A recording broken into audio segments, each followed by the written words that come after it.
so then we can start. All right, welcome everyone. Good afternoon, good evening, and good morning somewhere out there in the world, and you're watching this wonderful show, and we're glad that you are joining us. And this is The Face of a Hero, and of course we have a wonderful co-host right here, and you are Augustine Barron. and I'm Eve Gomez, also known as EVE. And as I hope that you've enjoyed the first show that we did, the first interview that we brought. What was your take on that, Augustine? Well, for being the first one, I'm going to say it was damn good. It sure was. It was damn good. And we had a great guest also. Yes, we did. And of course, we thank you for subscribing to our new YouTube channel. Also, Yes. for liking our page on Facebook, and Instagram is coming up, right? Instagram is coming. It's next. Yes. We're growing. That's And right. Thank you for tuning in again. Yes. Thank you for tuning in again. And we're continuing to grow. And we want to grow. We want to bring as many people on and bring awareness to what our show is about in that. But And before we go any further, the views Yes. expressed by the host and the callers of the show are not necessarily the views of our guest or anyone else that's watching out there. So we want to respect that, and we may have a different point of view. Agustin is going to speak his, and I will speak mine, and our guest will speak his or hers. And so this show is actually brought to become a platform for our first responders, and I can tell you that this was a vision that was given to me, and I contacted my buddy over here that's multimedia as well, and I said, hey, how about we bring a show that's different for our first responders? absolutely. And here we are. Yes. It's to bring the empathy, the humanity, and what else do we say? Respect. The respect about first responders. And Correct. my condolences we just lost a young officer, 22-year-old. Jason Rivera. Yes, out in New New York York. Oh my gosh, there was so many officers The there. youngest Wow. New York City policeman that got killed. Wow. The youngest. And I saw the masses. Did you see that? It was enormous. It Thousands. was amazing. Absolutely I Thousands. couldn't amazing. believe it. Thousands of them. Wow. That's Yes. that's what- unity right there. That's right. That's That's right. And unity. if people can't see that, I don't know what's on their Wow. mind in that. But That's togetherness right there. it is. It It's is. a one for all and all for one. And so condolences to the family, Yes. to his unit, to the force, because Right. that's his family as well. The police department Police of New York department. City. Yeah. So I was in awe after seeing that video of how many officers came together to pay their respects for him and his family. Wow. And so, we have fallen soldiers every day because they are soldiers. They're in the forefront, right? Correct. Police officers Yes. Yes. go into a call, and then they're right there in the forefront. They'll take the bullet for somebody. Not that they want it to happen or they think it's going to happen, but they got to prepare for the worst.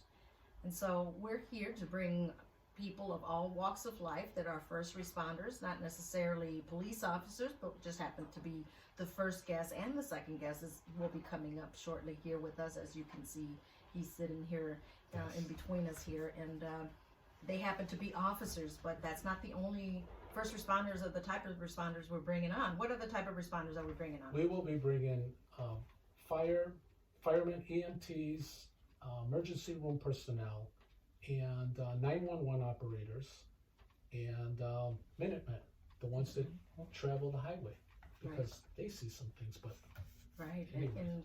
and I'm glad you mentioned they see some things, and that's what we want to bring to our audience is you hear it from what they see themselves personally, correct. the things they experience, the things they see. I get it. Sometimes you have to, or you become numb to it. I have a brother that works in the ER at a hospital out here in Illinois, and I've asked him questions. I even asked him, would he be willing to come on the show? Which he is, and he also is inviting a nurse that works in the ER to come on our show as well. He says, Eve, you just have to numb yourself. After seeing so much gunshot wounds, trauma, you just kind of numb yourself. This is the norm. It's sad to say, this is the norm. It is. Even some of the kids in the neighborhood, they're in the community they're in, they have to numb themselves. They see trauma at as young as 4 years of age. My daughter went to a school in the near west side, and the kids there, I heard conversation one time because I used to mentor the kids there. And I heard we were working on a project, and they were in the background, and they were saying, these are seventh graders, said, hey, did you ever get locked up? And he says, no, but I've been stopped and I've been handcuffed. Imagine that, 7-year-olds in that. Wow. And the other thing was he was saying, and you know what? 3 of my uncles got killed. They got shot in that.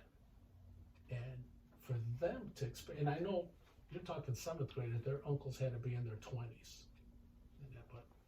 And I'll share another story where I have seen as an interpreter, I go into the courts. And so that allows me to see the realness of what happens to our youth. They're not handcuffed only, but they're in shackles. And I'm like, what can a 13-year-old kid do while they're in shackles and they're in front of a judge? I guess that's a precautionary measure. Why they do what they do, because they don't know any better. They're following some other influence. And I know that some officers can be a little rough on them as well. And some may be to scare them, so that they can get away from that life. I remember those days. My son, of course, he's in his 20s now, but when he was 5, 6, 7 years old, my oldest brother took him to go see a cell. Yeah. What it looked like. Sad at that age. You think, why are you doing that at such an age? Because you want to get them to experience something before experiencing it personally, to see what it looks like, what it feels like. And I think he was in elementary school, if I'm not mistaken. But it's like, don't do this because of this. Not just say don't do and not explain why. We often say, don't touch that fire, you're gonna burn. Right. But what do? We touch that fire and oops, ouch. That was me. We burn, right? That was me. But just in that, and wondering how the officers feel that they gotta play that tough role to help that child out. How is it when they go home? Is it the same with their children? We're gonna have to ask them some PDs here. Yeah. Is it the same or what? Brian, I'm sorry to interrupt. We're not ignoring you. We're just. Hey, listen. We're warming up that show for you. I'm just listening. It's all good. Okay. With that being said. Yeah, I don't want our viewers to think, why are they ignoring him? Yeah, no. I'm used to this. Yes. The guest doesn't come in at the beginning part of the show. It comes like in a quarter after with our time. And of course, those that are listening, this is our second interview coming up here with the face of a hero. And we're thankful that you're here. And we hope that you share this show. Yes. Other officers, other first responders, share this show because this could be helping someone in your department and you don't know, right? That's right. If we have not brought you on to be a guest, inbox us, email us. Speaking of, what's our contact information, Agustin? Our contact information is our number. Hold on. I'm at the wrong desk. We gotta memorize our number. I don't know it either, but it's okay. Go to thefaceofahero.com or like us on Facebook or follow us on YouTube. Subscribe to our YouTube channel and all our contact information is there as well. And okay, go ahead, Agustin. All right. So, anyways, you can contact us at. Let me get my 872-265-1829. One more time. 872-265-1829, and you can contact us at thefaceofahero.com. One more time. info@thefaceofahero.com. Or go into the website and you'll find information there. Subscribe to it, and subscribe. You'll get more information about our show. You will be able to see our previous shows there as well. Correct.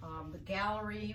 It's this awesome work that we're doing for the greater good. It's growing. It's growing. For the greater good. And of course, those of you that are just chiming in for the first time, my name is Eve Gomez, and I'm originally from Mexico, but was raised and grew up in Indiana, in Gary, Indiana, where the Jackson 5 grew up as well. And of course, I've been a radio personality for 10 plus years. I would say 11 years. almost. And of course, those of you may know me as EVE, and I'm here EBE. bringing a new thing with Agustin. Tell us a little bit about you, Agustin, before we bring up our guest. Well, again, I am Augustine Marin, and this is my studio. I've been in the multimedia industry for about 20 years. I've done quite a few work. I've traveled, been in Miami. I've covered the red carpets.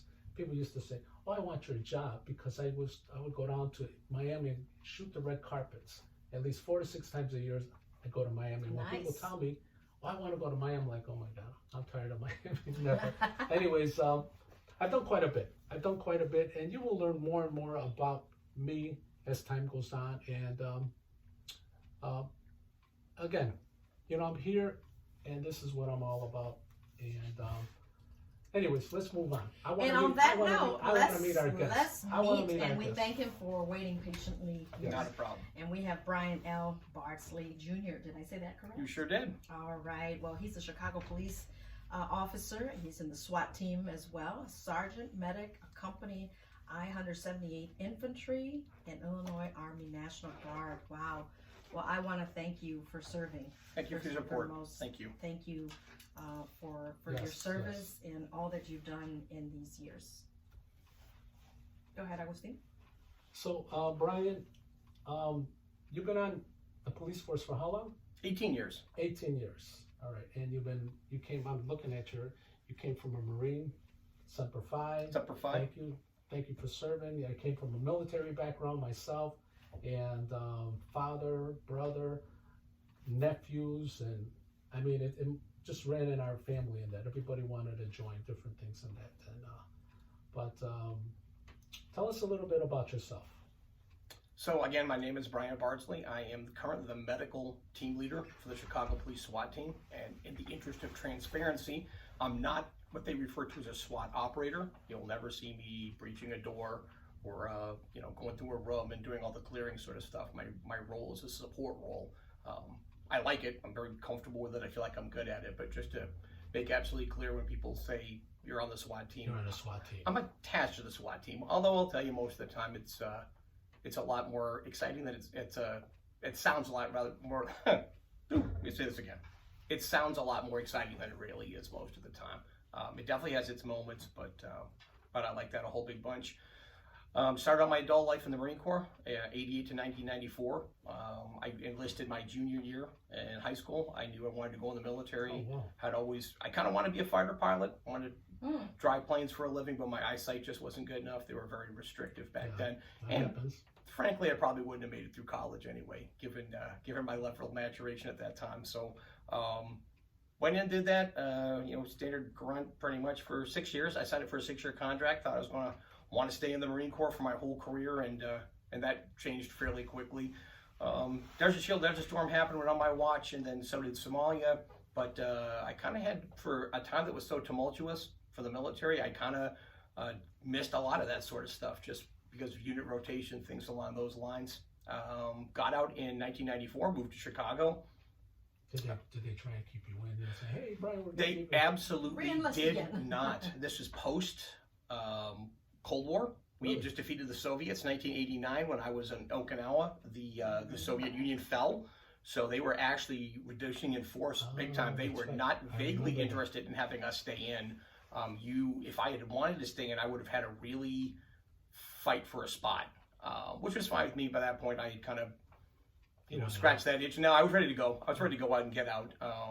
So no, there really wasn't a lot of impetus to want you to stay in. So moved to Chicago, and then kind of missed being in uniform almost immediately. Kind of went to school for a year or so, and then at UIC, and then I went back in the Army Reserve as a medic. In 1996, I went to the Army's Combat Medic School down in Fort Sam, Houston.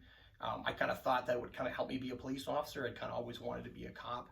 And then, ironically enough, I wound up really loving medicine. I got back to Chicago.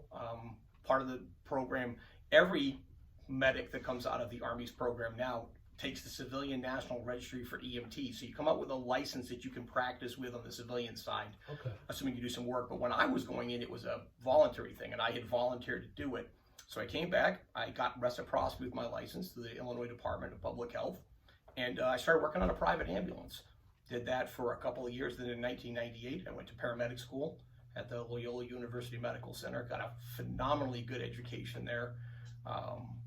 Just an incredible education. Dan Carlassi was my instructor. Dr. Mark Sechon, who still runs the emergency department over there. Great stuff there. Then I became what was called a contract firefighter paramedic in the suburbs.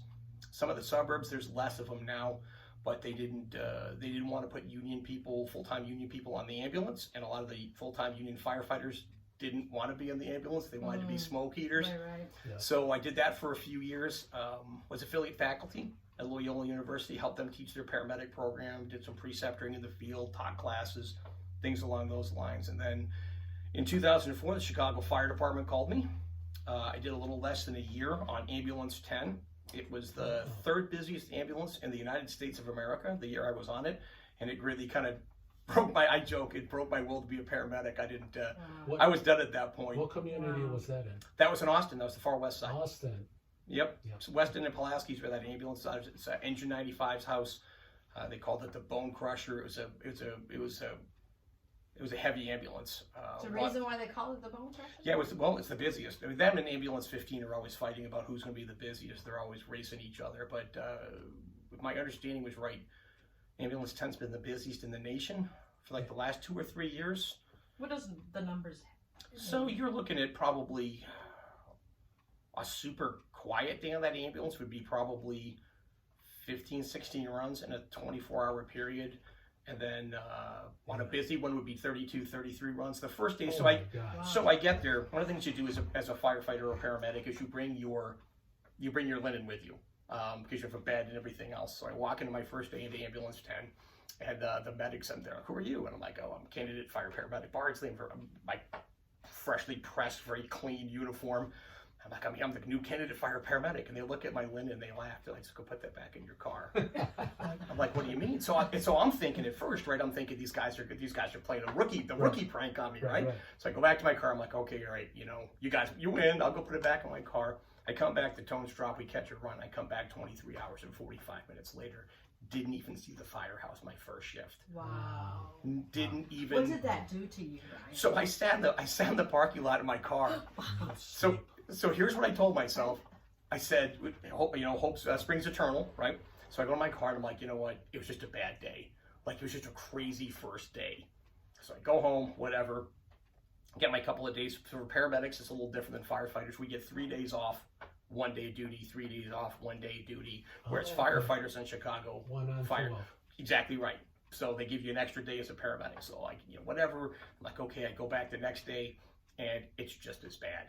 Like, it was just as bad. We literally, the field, like in a firehouse, normally you pay money and you get like a breakfast, a lunch, and a dinner, and you pay into the fund or whatever. Like, literally, the engine company had to bring us our food. We never got back to the firehouse. And I'm thinking to myself, wow, I did a couple of bad ones in a day, and then you come to find out that's just the way it is. That's the life for those folks. That's a life. Like, I think they're the hardest working people, seriously, having done a lot of different jobs in the city and in the area. Chicago fire paramedics, hardest working people in the city. Wow. It is a especially number 10. Yeah, Right, 10. yeah, so Well, now you know what? Now I'm going to get beat up because the ambulance 15, 52, 23, all the other rigs out there are going to be looking, they're going to be gunning for me. But I'm a 15 guy. I'm a 10 guy at heart. That was my. Right. And that was your first. That was my rig. Artist. Yes. They broke you in. They did. They broke me. Period. Quick. Yeah, literally. Yes. But you know what? I always say it's better to begin with the hardest. It's like, I'll never forget, when I was working, they would say, all right, we got 2 jobs to do. All right, we got this little hill to clean up, or we got this mountain. Which one do you want to start with? I said, give me the mountain. Absolutely. Yeah. Because it's better to start with the harder, because then it's all downhill from there.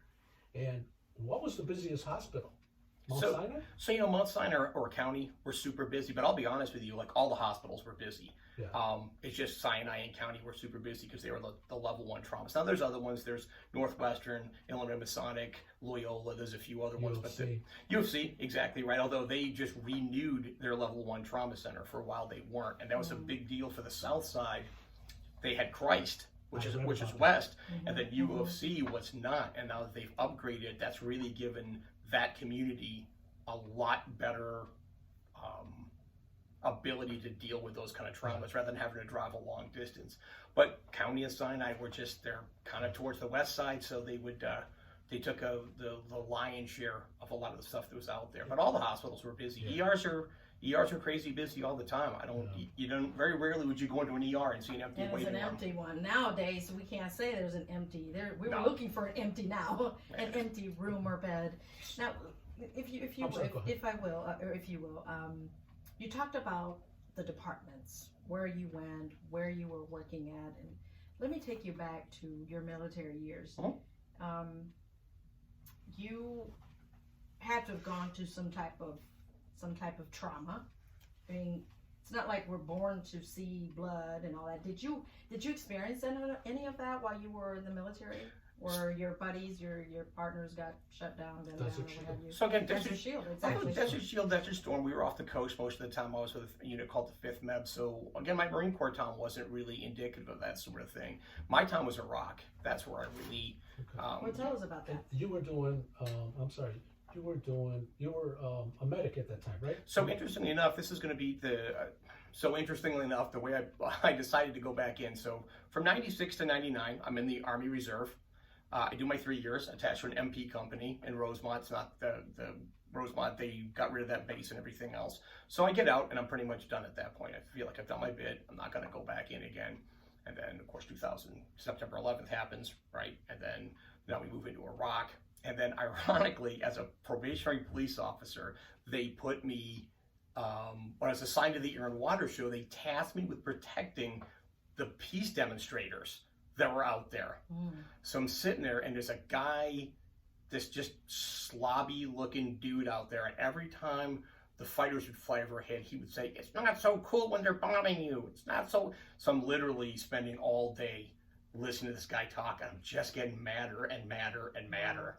And I'm like, so I literally, when I got released, I'm walking around and I find an Army recruiter, and I'm like, "Hey, I'm willing to go back in the Guard if you can get me a unit that's going to go down range. I don't want to go back in the Guard again to go be a Guard guy. You got a unit." He goes, "All right." Well, I gave him all my contact information. He gets back to me and tells me that Alpha Company, 1st Battalion of the 178 Infantry, is deploying to Iraq in 2006, 2007. I'm like, sign me up.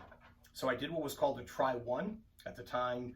If you were MOS, Military Occupational Specialty qualified, you could do what was called Try-1. You could do 1 year in the Guard and see if you liked it, and then you could stay or go. So I did a Try-1 because I figured if they weren't going to deploy me, I'd get out. But I checked into headquarters and headquarters company, and then they moved me very rapidly over to Alpha Company. We were doing the workups immediately to go down range. So I stayed. They involuntarily extended my contract, which was totally fine. Went down range. We did a 5-month workup at Fort Dix, New Jersey. Then we deployed to Iraq, and then we came back again. Then the stop loss came off, and I got out of the military, and you went back to the police department. But at the time, I was actually on the Chicago Police Department. I had just cleared my probationary period as a police officer. I became a full-fledged Chicago police officer, and then promptly left the 15th District and went to Iraq. So they had to give you your time. So and they did. No. And listen, a lot of people talk a lot of trash about the Chicago Police Department, rightly or wrongly, about how we get treated. But I'm going to tell you right now that they treated me so well the entire time that I was downrange. That's one thing I can literally, from my personal experience, I have to tell you that it was not begrudging in any way, shape, or form that time that it took. They matched my salary when I was stateside, and then when I deployed downrange, they literally doubled. They paid me my full Chicago Police Department salary, and I got my full Army salary as well. Wow. No, listen, they were good. They were very good to us. But so I still didn't hear the answer. So so in reference to your trauma, so that's you ask an interesting question. I saw more gunshot wounds the year I was in Ambulance 10 than the year I was in Iraq. Wow. So for I don't want to say that was good, but that was good. So you have to understand that the when you go down range, the wound patterns are much worse because of the weapon systems. But just for pure volume, again, so it was different because you're working on people you know, and you talk about the idea where you start, you don't get necessarily numb, I think, but what we tend to do is we build a very healthy emotional distancing. We don't identify with people. We're very much, it's an 18-year-old male with multiple gunshot wounds. It's a 5-year-old child in a motor vehicle accident. You cling to those rudimentary descriptions. And as a paramedic, you're able to live vicariously in those 10 or 15 minutes you have a patient and then hand them off. It's not like the ER staff.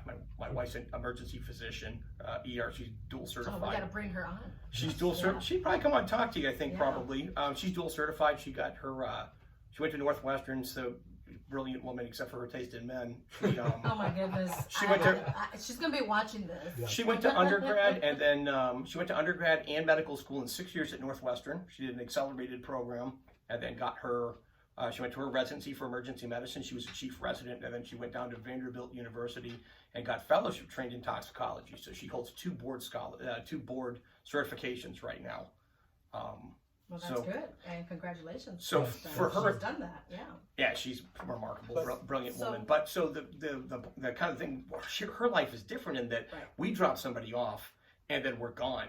Yeah. She's the person that's going to have to deal with that family, deal with talking to the family, dealing with all the issues that go along with it, the frustration with beds or this or that. Mm-hmm. So for us, it's a little bit easier for you to hold that distance off. So Iraq there was a lot of trauma involved in it for us, but again, it wasn't completely unknown territory for me. Like we kind of talked about before we started recording, the idea that I was not a normal medic. I had been to paramedic school. I had been on ambulance 10. I was far above, and not patting myself on the back or whatever, but a standard E5 sergeant medic. I was well beyond that level and my level of experience. So for me to be able to transition to that world, the hardest part for me was to get used to the idea. And tactical medicine, that's my jam. That's my strong suit. I love tactical medicine. And it became the flavor of the month for a while. And you got books out there and all these videos, and nobody ever talks about for me was one of the hardest things, dealing with the people that are your friends. You lose instantaneously that comfortable padding that you've had your whole career. And that would be the only thing that would be harder for me, I think, than for anybody else out there, would be the fact that I had built such a level of comfort with that distancing. When it was stripped, it was jarring for me. But beyond that, that was a skill set I had practiced. Now, again, in the tactical world where you're literally downrange, you're going outside the wire, you're on Route Irish with the highway of death, the most dangerous route in the world or whatever. That's, of course, an additional stressor and things like that. But again, through my military time in the law enforcement world, I was lucky that I hit Iraq as a pretty well-rounded, well-grounded person. I had a lot of advantages going over there. So again, you weren't in the trenches. So we were a maneuver element. We were an infantry unit. There were no trenches per se. What I meant is you weren't like in the Marines. They're the ones that always break that wall. Yep. And that's what I'm saying is because. And then also I'm thinking, correct me if I'm wrong. At that time, our military power was way better than what they were doing, what they had. So, and exactly. So the problem with that, however, becomes you're looking at asymmetrical warfare. So they're smart enough to realize that they are unable to deal with us in a traditional sort of sense. The Iraqi army, we dismantled the Iraqi army in 1991. In 100 hours, we destroyed the 5th largest army on the planet, and we destroyed them in detail, as much by the army as anybody else. In 2004, we invaded their country with a little under 2 divisions of combat power. We took over their entire country with effectively 2 divisions of guys and gals. I'm sorry, and that's I'll apologize. I'm an old dog, so I tend to say guys. It's both. Usually, yeah, it is. Yes. So the Iraqis that were going to fight us, and the Afghans who had already fought the Soviets in that exact kind of warfare, they realize immediately that they will not be able to put battalions in the field and go after you person to person. They're going to have to fight. They're going to find your strengths and avoid them, and then find your weaknesses and concentrate on them. So really our combat power being better with them was a lot of the time negated by the fact that we fought when they wanted to fight, with what they wanted to fight, for as long as they wanted to fight, and then they would break contact and they would go their own way. So it was frustrating to go with the American military that was so powerful on the conventional battlefield and then try to have to work around that especially being the fact that we had fought the exact same counterinsurgency war in Vietnam. You know, our fathers and our uncles and whatever had fought that exact same war. If you look at the war in Vietnam and you look at the war in Iraq and you look at the war in Afghanistan, there were substantial terrain differences and there were some equipment differences and improvements, and et cetera, and so on. But at the end of the day, the concept of asymmetrical warfare, the concept of using women, of using children, of using explosives and things along those lines was not a new concept. So let me take you back to that warfare. What was going through your mind? I want to get into your mind and your heart at that time, that it's something that I don't think you wake up knowing you're going to see whatever you see. Well, you know what? So we did our workups. You know, so first off, you're kind of getting a picture of the war from the media. Like, you're kind of getting an idea. There was the honeymoon in early 2004, and I'm thinking I'm not going to get into this war. Like, it's going to be, you know, Bush shows up on the aircraft carrier, mission accomplished, right? Yay, we win. And we, for a lot of reasons, we really screwed up our management of that country. Like, we kind of made our own situation in that country. And then, so now you start seeing it get worse and worse. So you're paying more and more attention, and then you start your workups. And so you're going through, you're getting training and that sort of thing. And the military actually does a fairly good job of preparing you for those sort of things. They do stimulus response. You kind of see these things. Again, Fort Dix really looks nothing like Iraq. So you're dealing with a lot of that sort of thing, but they did a fairly decent job of kind of starting to get you spun up to that sort of environment. Then you actually get in country, you realize very, very quickly. Like, I saw a funny sign on one of the walls that said no respawns past this point. If you play games, if you get killed, you get respawned. Oh. And so it was a kind of a younger guy age joke that, hey, this is the real thing. This isn't Call of Duty. Yeah. You get smoked outside the wire. Yeah. You don't just appear back in the wire, you know, whatever. So you got to kind of get used to the idea, as I think every young man and young woman in 20,000 years of American or world history has gotten used to the idea that it got very real, very, very quickly over there. Absolutely. And that's what you're thinking. At the end of the day, you know, different people have different motivations. I think if you're 100% brutally honest, two things motivate you a lot. Number one is you don't want to look bad in front of your buddies. Like, you don't want to be, and there were dudes that weren't cut out for that line of work. There's a guy that refused to get out of the vehicle, locked himself in the vehicle, wouldn't get out, things along those lines. And you don't want to be that guy. Like, you don't want to look bad. I mean, I hate to say it, but one of your motivations is literally you're in a warrior fraternity and you don't want to look bad. And then I think the more motivating one is you don't want to let your friends down. You don't ever want to be the cause of one of your teammates getting hurt because you weren't strong enough, you weren't smart enough, you weren't good enough. So I think at the end of the day, when the rubber really hit the road, that's who you're fighting for, is the guy to your left and your right all day. Politics go out the window. You don't care about who the president is. You don't care about who's in Congress. You don't care what you have that brotherhood. 100%. That's your brother. That's, no matter who it is, that's your brother. You all want to come home safe and sound. And what was weird for us was that there were guys in my unit that were gangbangers.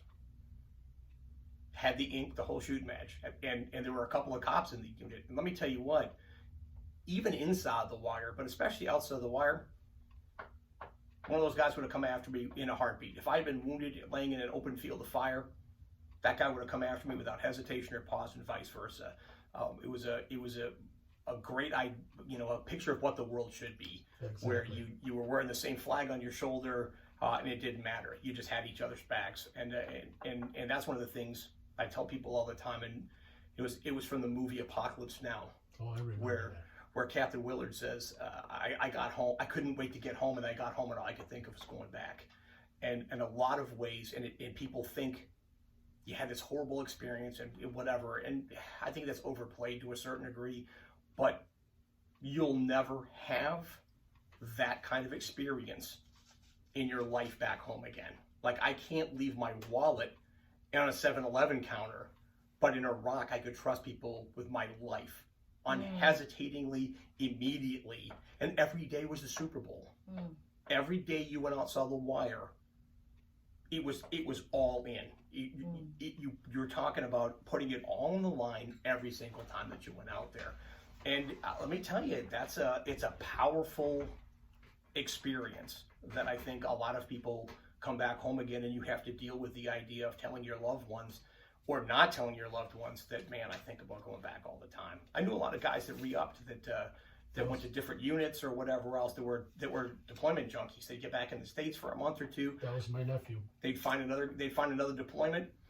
If they were active duty, they would find another battalion that was going over, just cross deck. Guys would literally the battalions would come in, like you'd get relieved. You get a relief would come in, and you would do what's called left seat, right seat rides. You'd ride with them, you'd start handing off the duty assignment, and then you'd pull back. And there were guys I knew, active duty, that would literally talk to the sergeant major of the new battalion. Hey man, just cross me over. Just trying to convince them. Yep, and they would, because combat experienced people were, especially earlier in the war, that's a valuable commodity. Yes. So they were very willing to transfer those people over. So I knew a lot of people that did that sort of thing. I personally didn't. I talked to the Wisconsin National Guard. I wanted to be a flight medic, and I guess they were like holding those seats out for somebody else. But yeah, I just came home afterwards. Being a medic, being in the medical field, being in Iraq, being in Desert Shield, do you feel like you came back home the same person? No, absolutely not. What did you bring home? Meaning, what changed? You leave a significant part of who you are overseas. I can tell in pictures with people where they were. Like, so the joke is I look at my rifle and pictures of me downrange. And you can see early in the tour, my rifle's in great shape. By the end of the tour, my rifle's all banged. It's got dents in it. There's some of the paint's flaked off in places and whatever else. But you get to the point where you can kind of look a lot of the time at guys' eyes and tell how far in their tour that they were. Do you still keep in contact with some of your? I do. A couple of them are in the police department right now. Some of them stayed on the police department that were still on before we went downrange. Other guys have come onto the police department, and then other times people. So I've been lucky enough in my life to have 3 incredible titles. First one was Marine, second one was Doc, and then the third one is Dad. For medics, Doc is like this semi-sacred title that you got, and you'll always be Doc for your people. People call me up even now, like I know it's one of my guys. They're like, hey Doc, you got a minute? Like, yeah, absolutely, what's going on? Because frankly, being a medic, especially being an older guy, one of the major jobs that you had over there was psychological, dealing with guys who'd never done stuff like that before. And again, you're an older, more mature figure. Yeah. Absolutely. So you wind up dealing with a lot of psychological stuff that went along with it. I want to say probably almost half our unit went back on emergency leave to get divorced. Wow. There was an incredible amount of failure of family units downrange.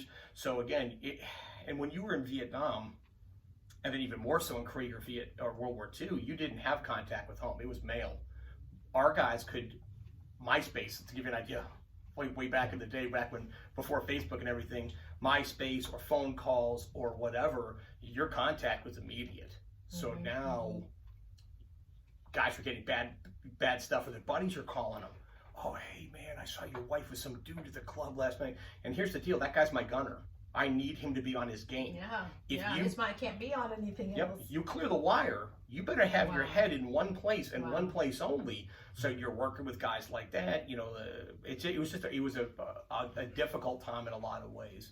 So we do keep contact. I mean, not as much as I'd like to sometimes, but you know, life goes on. Life moves on. Yeah, exactly. Life goes on. What was the worst experience that you were a rookie once upon a time. You weren't tough in the beginning, or were you?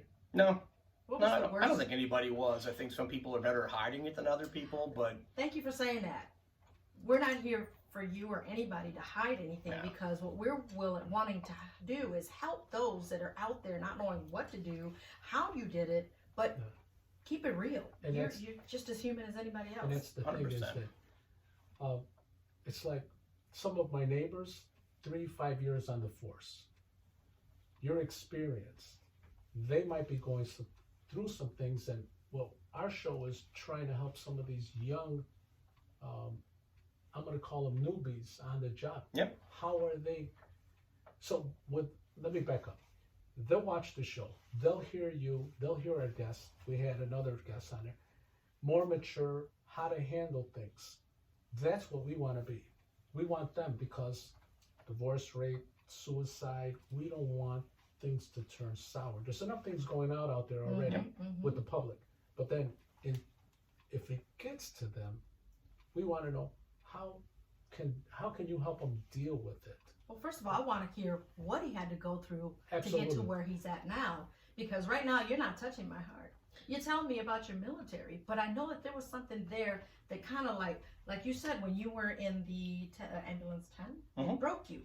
I mean, was that 10 the one that from ambulance the first 10? Day, so the first day you thought 23 hours is just today. It's not going to be the same as next day. I'm sorry, and going back to that, because I was going to say, I want to go back to your ambulance. What was the one call that really, really broke your heart? Dead kid, dead baby. Yeah, babysitter, babysitting the kid slides between the wall and the bed, stops breathing, 911 call, you get there.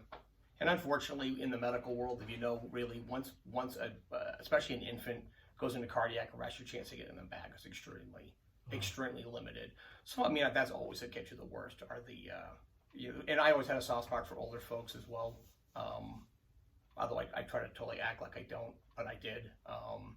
But yeah, kids were always the worst, absolutely. Whether the single worst call is probably that infant, but yeah, you see a fair, and I hate to say it, but the same thing happens, and I don't think a lot of the time it's a snapping point. Some people have that, and here's what I tell people. So one of the things I did when I was at the academy, I got lucky. I got back from Iraq. They moved me to the academy. So I got to do a lot of cool stuff in the academy, marksmanship instructor, medicine. But one of the things they had me do was I was involved in officer-involved shooting classes. So if you were a Chicago police officer, you got into a shooting, you discharged your weapon, whether you hit anybody or not, you had to come to this class. And I got to talk to a lot of those folks, and I'm a peer support person right now, which is a good part of the department. But one of the things that we tell people all the time is that your experience is your experience. Like, there's nothing wrong with your experience. Like, you engage somebody and you hit them, you may be ecstatic the moment that happened. Like, this is what you've trained to do. This guy was a threat to your life. You saved your partner. You hear downrange all the time. There's nothing wrong with that. That's what messed people up sometimes, was that snap split second later, like, what the heck's wrong with me? I just shot this guy, and then you're going to carry a lot of weight what people think you should do or whatever. Some people it didn't bother at all. Some people felt great. Some people were devastated. And what I tell people all the time is your experience is your experience. And you have to be honest with that, and you have to deal with that sort of thing. And sometimes the no feeling at all would be worse than feeling terrible, because you're like, literally, that didn't bother me at all, and it should bother me. Right. But now you're having all these preconceived notions that are piled on you, and you're forced to deal with those. Exactly right. And then here's the problem that we have in the law enforcement world, especially, and the military world, both. You come from a culture of macho.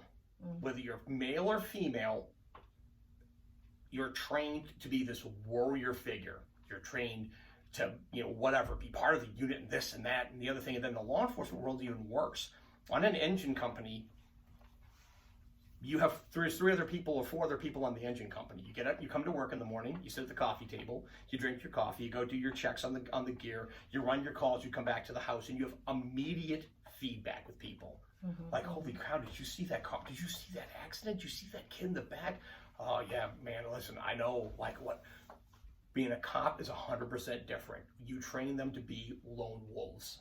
Your job is to go out, and they teach you in the academy, you probably heard this before, you trust nobody.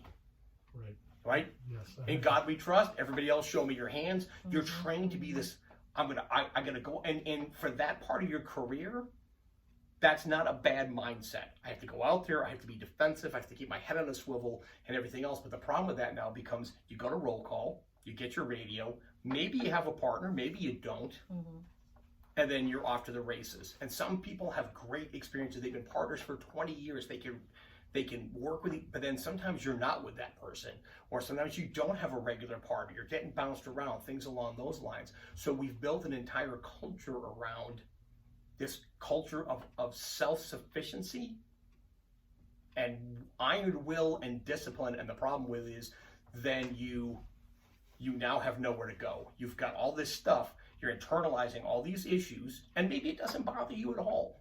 Or maybe it does, and again, there's no judgment in what that is whatsoever. But now you're in a position where who do you talk to? Right. Where do you go with this sort of thing? Like, and then people are like, and I was kind of lucky, wife being an ER doctor, she kind of got it. But at the end of the day, here's the problem. I didn't go to the places I've gone in my life and done the things I've done to burden my family with them.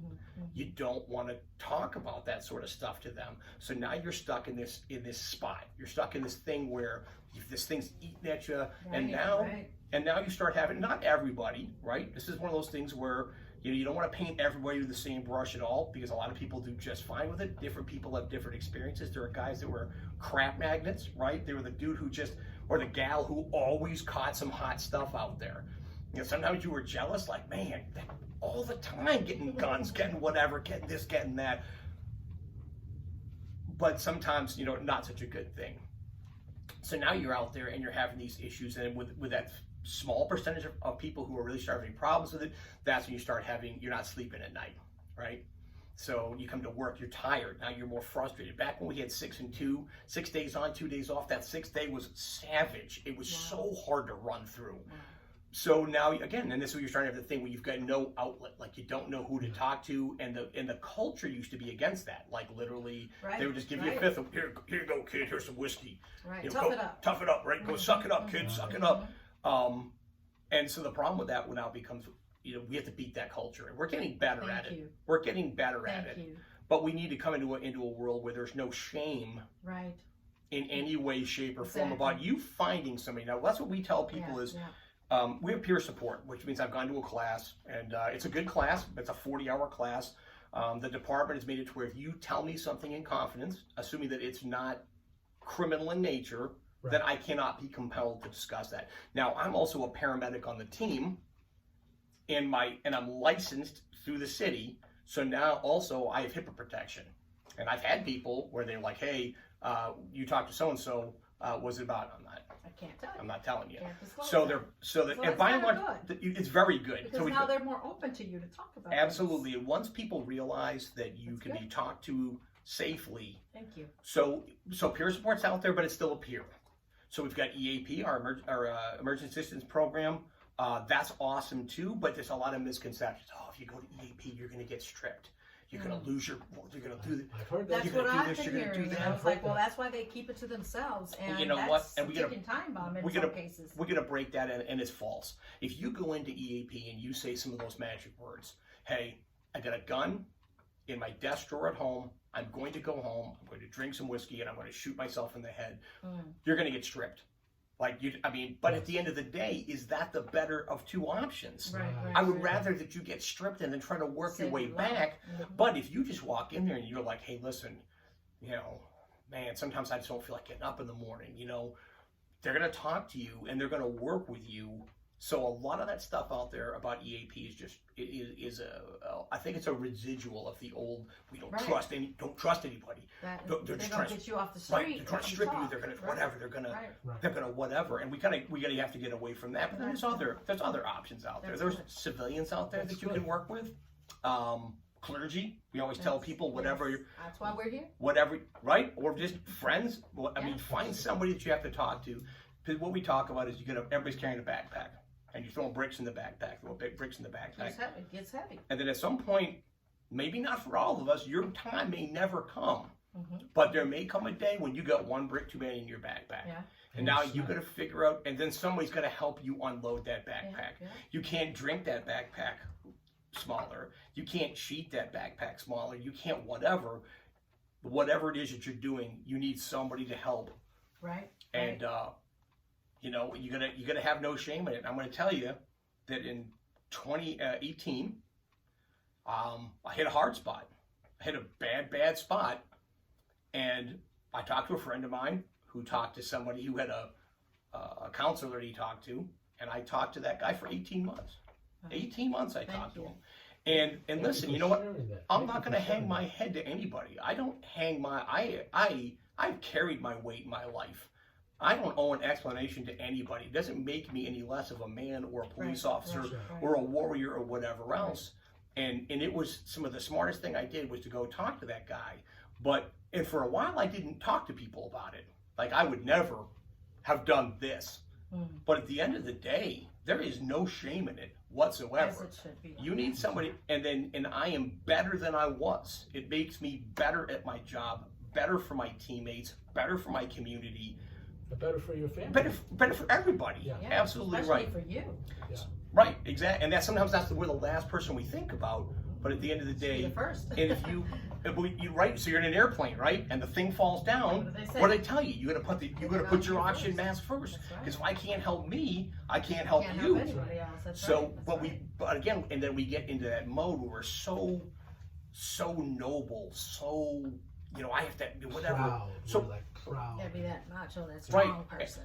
And again, I just tell people if you need help, you need to find out.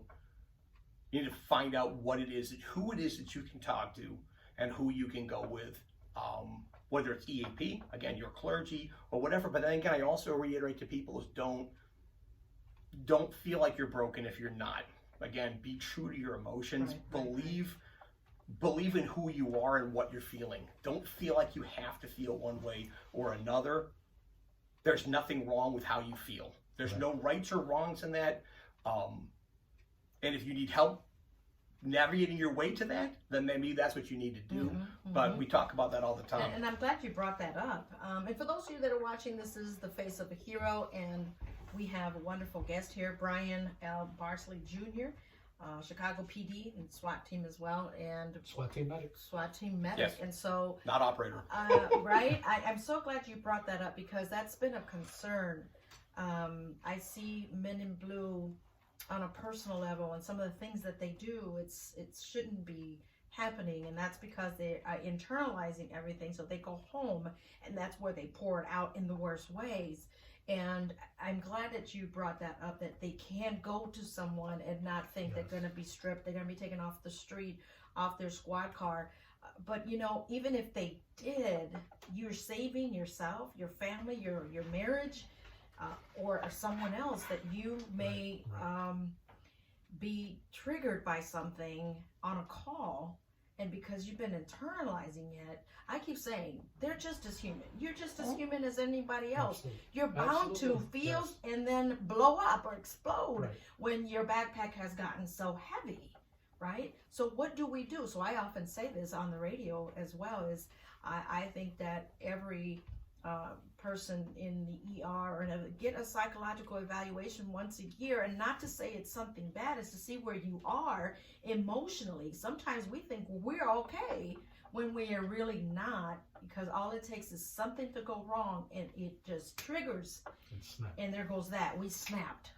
Not too long ago, a couple of days ago, I want to bring this up, and your wife will probably relate to this, and she may have seen this. A nurse walked out in the middle of his shift and was found dead 2 days later.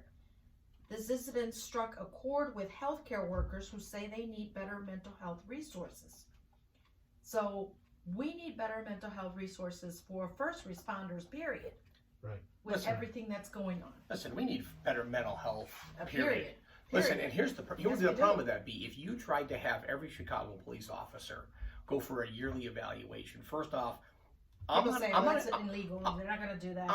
I'll be honest with you. I'm not a super huge fan of that. It's like, unfortunately, we've all had a friend of ours who drinks too much, and you can talk sense to him all you want to, or her, but until they're ready, you can't make them go. Yeah, that's right. So, but let's say you could get the entire Chicago Police Department would be willing to go ahead and do this evaluation. We just EAP swamped. And I'll give the department and I'll give the city credit. They have been trying to increase, and I think they need to do more.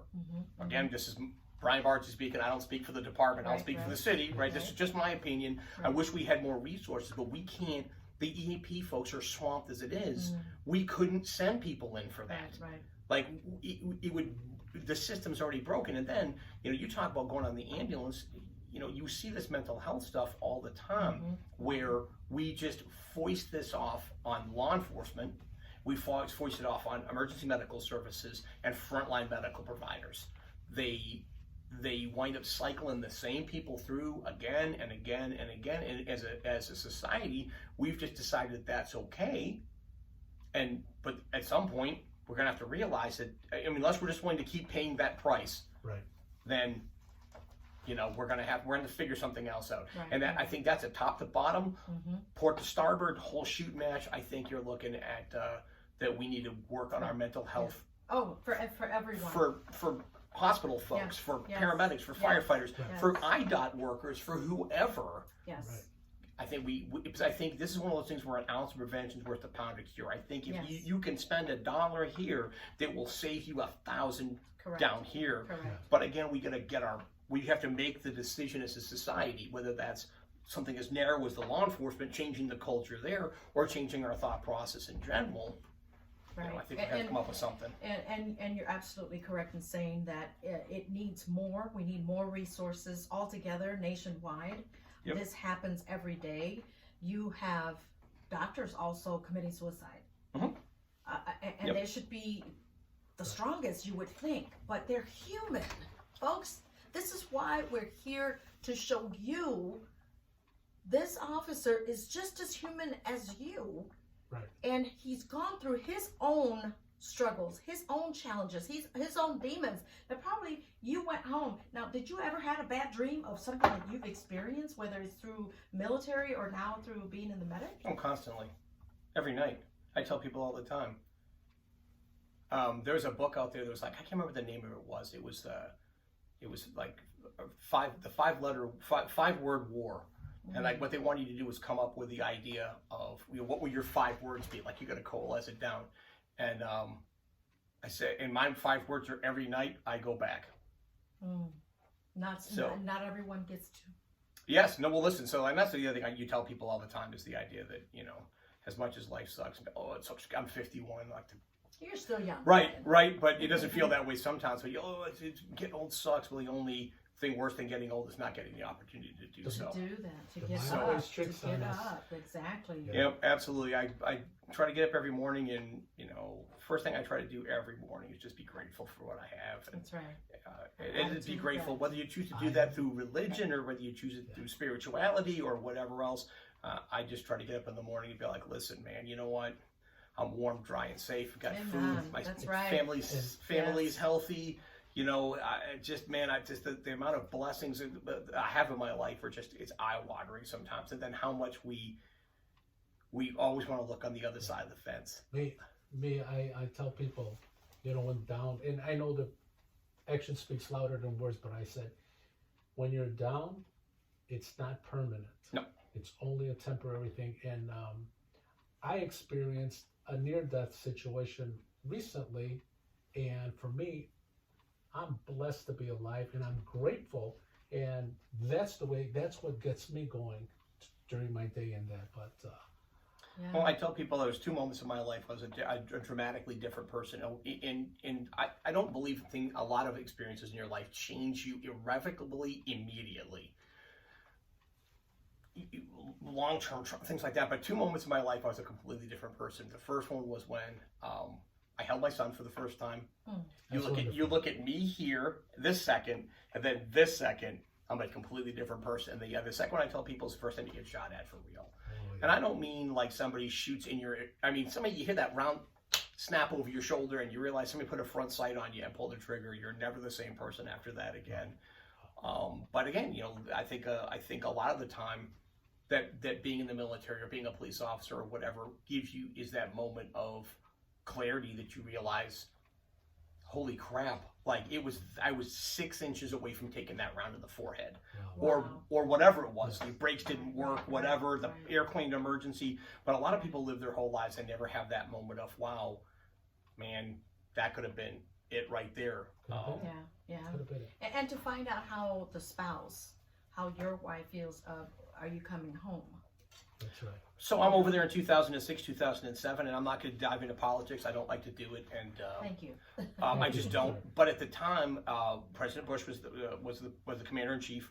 A lot of the media. Was that the father? No, this is George W. Oh, okay. George W. Bush was president in 2006, 2007. Okay, that's right. And he goes ahead and the press doesn't like it. You know, like on the other side. So all you hear on the television all the time, all my wife is hearing constantly is the war's going badly. The war's going badly. Right, 10 Americans dead. 12 Americans dead. 15 Americans boy, dead. Does media do Blah, that blah, to blah, you. blah. Right. So it's and listen, both sides are bad. I'm not. But at that particular point, they were anti-war and a lot of that sort of thing. So she bore the brunt of that. The other thing, but I'm going to give her credit for this. There's I'm a NASA nerd, and so we kind of have this thing where there's a TV show called From the Earth to the Moon, and it was about the Apollo missions and whatever. And there's a scene at the end of it where an astronaut, Jim Lovell, he was Apollo 13 guy, and his wife, he's going through some stuff, and he finds some hospital bands for the kids, and he's like, what are these? And she goes, oh, the kids had their tonsils out. He goes, I didn't know the kids had their tonsils out. Why didn't you tell me the kids had their... Right. And she was like, I had to make decisions every day about what you needed to know and what you didn't need to know every day, because I couldn't have you not concentrating on a mission. And one thing that I think my wife, being smarter and older and more mature, was that I never got anything from home other than good news. Like, it was always, everything's good, everything's solid, everything. Yes. It wasn't the car's broken down. Oh, the furnace is out, the dog's sick, Brian, whatever. It was always, hey, it's all good. It's all copacetic. Everything's good to go. So for me, I wish everyone was like that. I can relate to that. But Wow. Brian, we can talk all night long. Yes, about your experiences, and thank you for sharing those moments. And thank you for being here. And but my God, this was good. And I'm thinking I think this is very knowledgeable for people that are watching this, for other people in that. But anyways, thank you again for being on our show. And yes, thank you. And I'll just say it again. You know, listen. I mean, 100%. I don't mean to take any more of the time up, but listen. If you need help, get it. You deserve it. Yes. You've paid your dues, especially if you're EMS, fire, hospital, pervasive, whatever. You live a life of service. You deserve to be taken care of. Yes. It's the least that we owe you, that our nation owes you, that the profession owes you. You need to get whatever you need to do, whatever you need to do to get the help that you need. Yes, and get you better. 100%. Amen. Thank you, Brian. Awesome. Thank you in that. Thank you. Thank you, everybody, for watching our second podcast. And again, thefaceofahero.com. Our number is 872-265-1829. Yes, and don't forget, every Thursday at 8 p.m. Central Standard Time here on the YouTube channel. Thank you for subscribing for those that have. And if you have not, by all means, hit subscribe and like us on our Facebook page as well, The Face of a Hero. And we thank Brian for coming on once again and sharing his story and his experiences. And hopefully this has talked to someone that may have been thinking about not going to speak to someone when they are desperately in need of speaking to someone, because we know that you're just as human as anybody else, and you too have feelings. And like Brian just shared, it's okay to have that experience and to feel the way you feel and not be ashamed of that. It's better to be upfront and alive than be ashamed and dead. 100%. Right. Thank you for watching The Face of the Hero here with my partner, Augustine, and my partner, Eve. That's right. And so until next time, we'll be back with some more guests, with some more experiences. And we thank you for watching us here again on YouTube and on Facebook and on our website, thefaceofahero.com. Peace to you guys. Bye. Until next time.